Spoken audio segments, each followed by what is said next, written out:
Hello friends, എല്ലാവർക്കും മിനൂസ് കിച്ചണിലേക്ക് സ്വാഗതം. ഇന്ന് ഞാൻ വന്നിട്ടുള്ളത് ഒരു ചിക്കൻ റെസിപ്പി കൊണ്ടാണ്. ചിക്കൻ കാൻഡി, അതാണ് നമ്മുടെ ഇന്നത്തെ ഡിഷ്. അപ്പോൾ ഈവനിങ്ങിൽ ചായയുടെ കൂടെ ഒക്കെ കഴിക്കാൻ പറ്റിയിട്ടുള്ളൊരു ബെസ്റ്റ് ഡിഷാണ്. പിന്നെ റംസാനൊക്കെയാണ് വരാൻ പോകുന്നത്. അപ്പോൾ റംസാനൊക്കെ നമുക്ക് പ്രിപ്പയർ ചെയ്ത് നോക്കാം. അപ്പോൾ എന്തൊക്കെയാണ് ഇൻഗ്രീഡിയൻസ് ആവശ്യമുള്ളത് നോക്കാം. അപ്പോൾ ഇതിലേക്ക് ആവശ്യമുള്ള ഇൻഗ്രീഡിയൻസ് നോക്കാം. ഇവിടെ ചെറുതായി കൊത്തി അരിഞ്ഞ് വെച്ചിട്ടുള്ള വലിയ ഉള്ളി എടുത്തിട്ടുണ്ട്.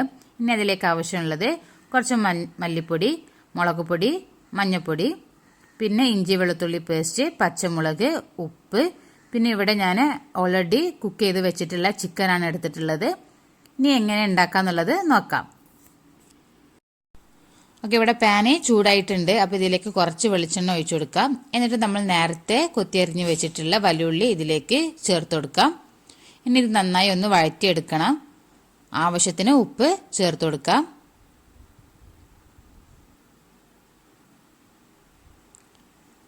നമ്മുടെ വലിയ ഉള്ളി ഇവിടെ ചെറിയ പീസസ് ആയതുകൊണ്ട് തന്നെ പെട്ടെന്ന് ഇത് വഴറ്റിയെടുക്കാൻ കഴിയും.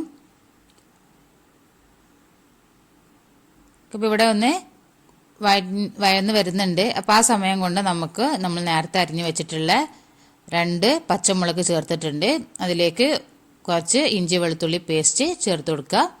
ഇനി ഇത് നന്നായിട്ടൊന്ന് വഴറ്റിയെടുക്കണം.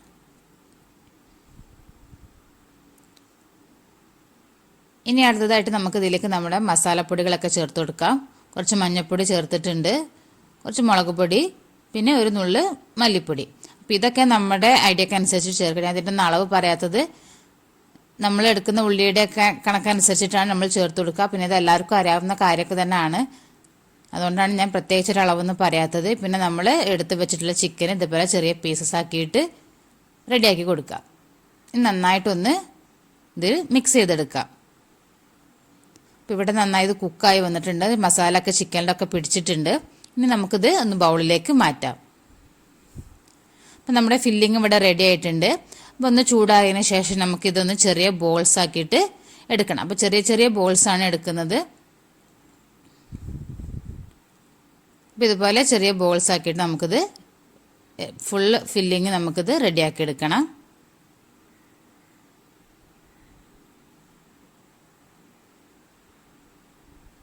ഓക്കെ, നമ്മളിവിടെ ബോൾസ് റെഡിയാക്കി വെച്ചിട്ടുണ്ട്. ഇനി ഇതിലേക്ക് മാവ് എങ്ങനെ ഉണ്ടാക്കാന്നുള്ളത് നോക്കാം. ആദ്യം നമുക്ക് മൈദ കുഴച്ചെടുക്കണം. അപ്പോൾ അതിന് വേണ്ടിയിട്ട് ഞാനിവിടെ 1 കപ്പ് മൈദയാണ് എടുത്തിട്ടുള്ളത്. അതിലേക്ക് ഒരു നുള്ള് ഉപ്പ് ചേർത്തെടുത്തിട്ടുണ്ട്. ഇനി 1 ടേബിൾ സ്പൂൺ ഓയിൽ ചേർത്ത് കൊടുക്കാം. എന്നിട്ട് ഇതൊന്ന് മിക്സ് ചെയ്തെടുക്കുക. നന്നായിട്ട് ഉപ്പൊക്കെ എല്ലായിടത്തും ആവുന്ന രീതിയിൽ ഒന്ന് മിക്സ് ചെയ്തെടുത്തതിന് ശേഷം ഇത് നമ്മൾ സാധാ മാവ് കുഴക്കുന്ന പോലെ തന്നെ വെള്ളം ചേർത്തിട്ട് മാവ് കുഴച്ചെടുക്കാം.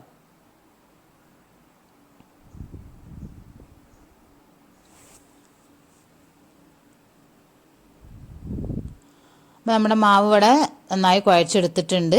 നല്ല സോഫ്റ്റായി വന്നിട്ടുണ്ട്.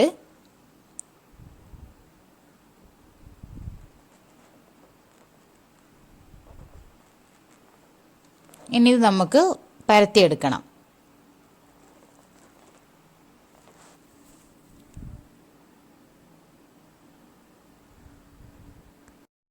ഇനി നമുക്ക് നമ്മുടെ മൈദ ഒന്ന് പരത്തിയെടുക്കണം.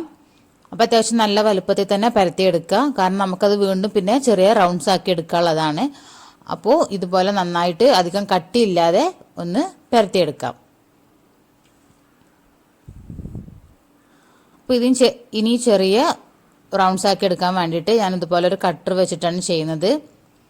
അപ്പം നിങ്ങൾക്ക് വല്ല കുപ്പിയുടെ അടപ്പൊക്കെ ഉണ്ടെന്നുണ്ടെങ്കിൽ അത് വെച്ചിട്ടൊക്കെ ചെയ്യാം.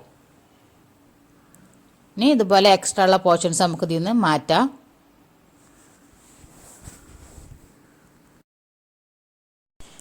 ഇനി ഇതിൽ നിന്നൊരു റൗണ്ട് എടുത്തിട്ട് നമുക്കിതുപോലെ ഒന്ന് നീട്ടി ജസ്റ്റ് 2 സൈഡും ഒക്കെ നീട്ടി എടുത്തതിന് ശേഷം നമ്മൾ നേരത്തെ റെഡിയാക്കി വെച്ചിട്ടുള്ള ബൗൾസ് ഇതിൻ്റെ ഉള്ളിൽ വെച്ച് ഫില്ല് ചെയ്ത് കൊടുക്കുക.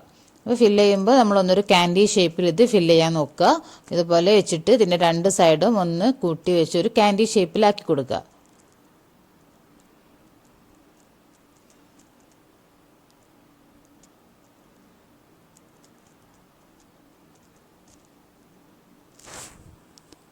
അങ്ങനെ ബാക്കി നമുക്കൊക്കെ ചെയ്തെടുക്കാം. അപ്പോൾ നമ്മുടെ ചാനൽ ആദ്യമായിട്ട് കാണുന്നവരാണെങ്കിൽ സബ്സ്ക്രൈബ് ചെയ്യാൻ മറക്കരുത് കേട്ടോ. താഴെ റെഡ് കളറിൽ സബ്സ്ക്രൈബ് എന്ന് എഴുതിയിട്ടുണ്ടാവും, അവിടെ ഒന്ന് ക്ലിക്ക് ചെയ്യുക. പിന്നെ വരുന്ന ബെല്ലൈക്കണും കൂടി ഒന്ന് പ്രസ് ചെയ്താൽ ഇനി വരുന്ന വീഡിയോസിൻ്റെ ഒക്കെ നോട്ടിഫിക്കേഷൻ നിങ്ങൾക്ക് കിട്ടുള്ളൂ. പിന്നെ നമ്മളെ വീഡിയോ ഇഷ്ടപ്പെടുകയാണെങ്കിൽ എന്തായാലും ലൈക്ക് ചെയ്യാനും മറക്കരുത്, ഷെയർ ചെയ്യുകയൊക്കെ ചെയ്യുക.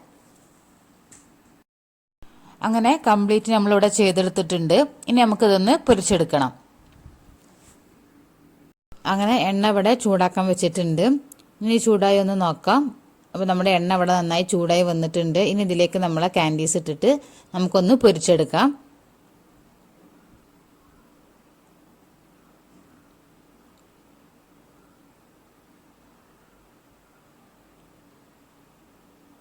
നന്നായി ഒരു ബ്രൗൺ കളറായി വരുന്നത് വരെ നമുക്കൊന്ന് മുറിച്ചെടുക്കാം. അപ്പോൾ നമ്മുടെ കാൻഡീസ് ഇവിടെ റെഡി ആയിട്ടുണ്ട്. ഇനി നമുക്കിത് എണ്ണയിൽ നിന്ന് കോരിയെടുക്കാം.